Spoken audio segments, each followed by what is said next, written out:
राज्य सरकारच्या महत्त्वाकांक्षी मुख्यमंत्री माझी लाडकी बहीण योजनेचा जूनचा हप्ता महिलांना देण्यात आला असून आता जुलै महिन्याच्या हप्त्याची महिलांना प्रतीक्षा आहे.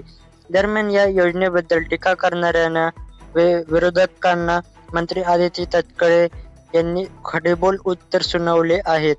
तसेच ही योजना पुढेही कोणत्याही अडथळ्याशिवाय सुरू राहणार असल्याचा विश्वास त्यांनी व्यक्त केला आहे.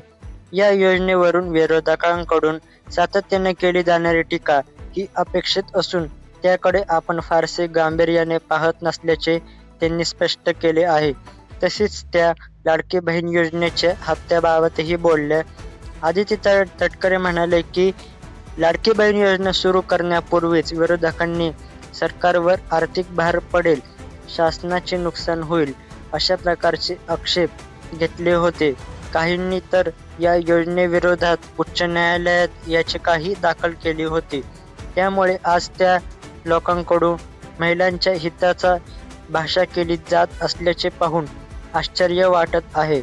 ज्यांनी या योजनेला सुरुवातीपासून विरोध केला त्यांना आता लाडक्या बहिणीची अचानक काळजी वाटू लागल्याचा टोला त्यांनी लगावला आहे.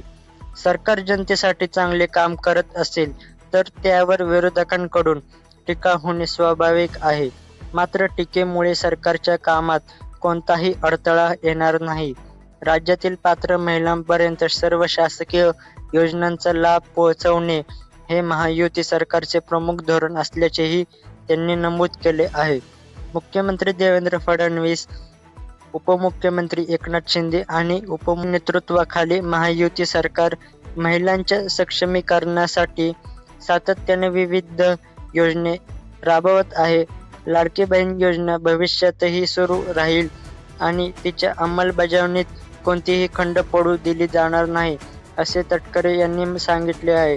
यंदाच्या विधिमंडळ अधिवेशनात महिला शेतकऱ्यांसाठी स्वतंत्र धोरण आणण्यात आल्याचेही त्यांनी सांगितले. हे धोरण राज्यातील महिलांपर्यंत पोहोचवण्यासाठी सरकार प्रयत्नशील आहे. तसेच लखपती दीदीसह विविध योजनांद्वारे महिलांना आर्थिकदृष्ट्या सक्षम करण्याचे काम सुरू असल्याचे त्यांनी नमूद केले आहे. लाडकी बहीण योजनेच्या निधीबाबतही त्यांनी स्पष्टीकरण दिले. योजनेचा एकही हप्ता थकवलेला नाही. एखाद्या महिन्यात काही कारणामुळे लाभार्थ्यांना रक्कम मिळाली नाही तर पुढील महिन्यात 2 महिन्यांची रक्कम एकत्र देण्यात आली आहे. त्यामुळे पात्र महिलांनी कोणत्याही अफवांवर विश्वास न ठेवता शासनाच्या अधिकृत माहितीकडे लक्ष द्यावे, असे आवाहनही केले. तर मित्रांनो, अशाच अपडेट्ससाठी आपल्या चॅनलला सबस्क्राईब करा आणि हा व्हिडिओ जास्तीत जास्त शेअर करा. तर भेटूया पुढच्या व्हिडिओमध्ये.